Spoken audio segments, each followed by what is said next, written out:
an experiential question. It's a question that lives in my heart, and I don't know that I can translate it to mind very well.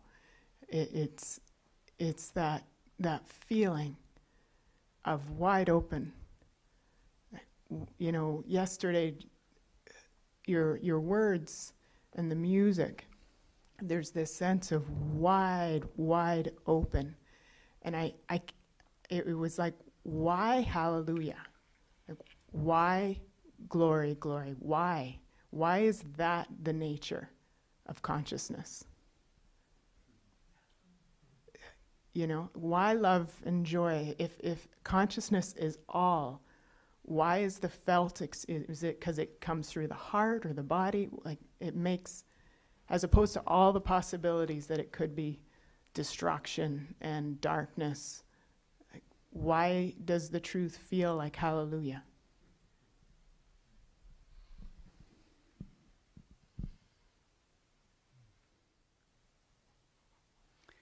The reason it feels like hallelujah is because we have been accustomed to so long to living as a fragment.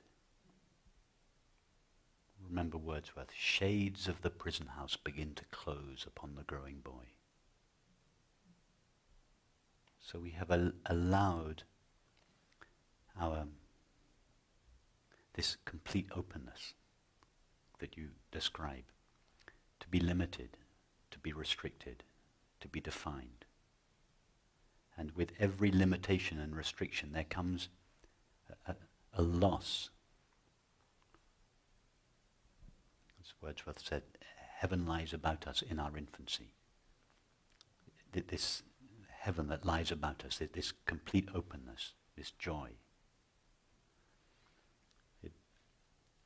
With every closing, with every limitation, with every contraction that we feel when we feel wounded or hurt or rejected or unloved, with every contraction, what we are shrinks in order to protect itself, and it shrinks deeper and deeper and deeper into the body.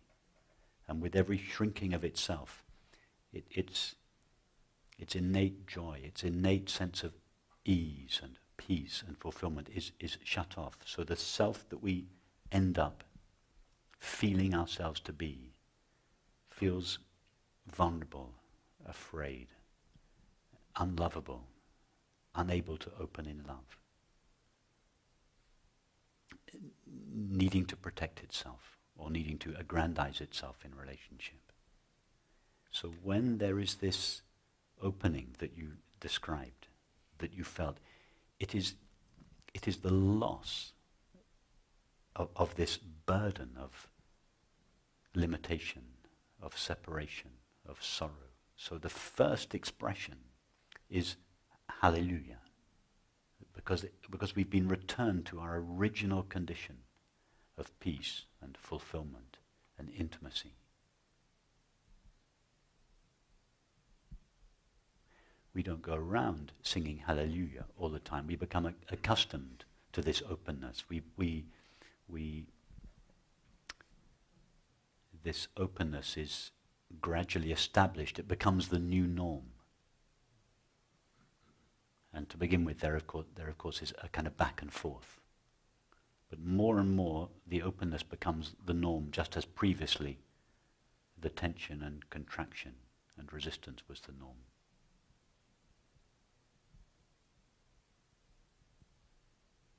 Thank you. So just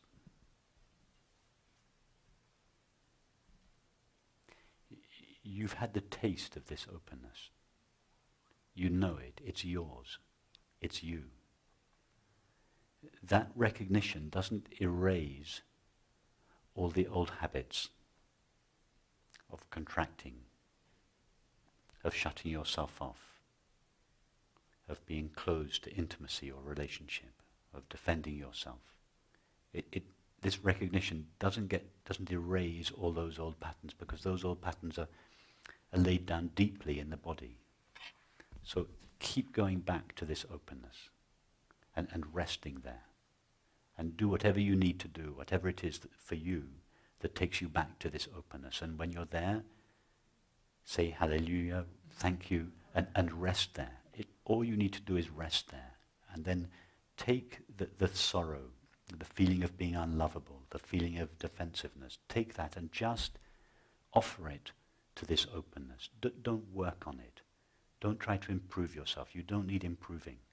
Just take this, whatever it is that seems to be a limitation on this openness. Take that and just offer it to this openness. Say, you take care of it. You, this openness, you take care of these residues, these old habits of resisting and contracting. And in time, these residues, that they'll soften. The openness will gradually transform everything into itself. And your life in the world, your relationships, your friendships, your activities will begin to reflect this new disposition. They will be like a mirror to you.